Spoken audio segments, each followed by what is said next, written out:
Študent Ďuro je obeťou, zdôrazňujem, obeťou toho systému, ktorý sa tu vytvoril za posledné roky a obzvlášť po parlamentných voľbách v roku 2023. Je presne rovnakou obeťou, akým bol atentátnik z 15. mája Handlovej, ktorý je dnes odsúdený za pokus vraždy, respektíve teroristický trestný čin. A bol vychovaný prostredím, médiami a opozičnou politikou. My sme vás pozvali sem, pretože sa domnievame, že aj tu je motivátorom toho, čo sa stalo a toho, ako vystupuje dnes bežný, v tomto prípade študent Slovenska, z nášho pohľadu progresívne Slovensko. Môžem sa ťa spýtať, čo tu narobíš?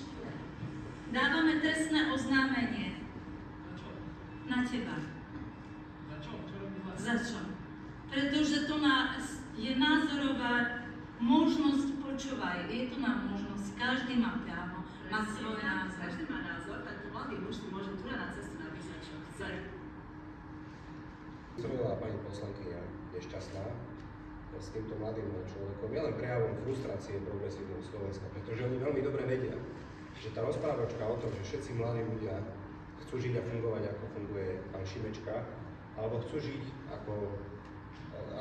ako ľudia, ktorým bude hovoriť Šimečka, čo si majú myslieť, alebo čo si nemajú myslieť, alebo že či chcú žiť ako ľudia, ktorým bude pán Truban hovoriť o tom, že aké sú drogy skvelé. Jednoducho to nie je tak. A pán Šimečka to veľmi dobre vie. Pretože dnes to hovoria politológovia, nie naši politológovia, ale v zásade liberálni politológovia. Tuším, to bol posledný pán Klus, ktorý povedal, že progresívci sú tak prázdni, že nedokážu oslovať mladú generáciu a že ďaleko lepšie od nich je napríklad pán Mazurek a strana Republika.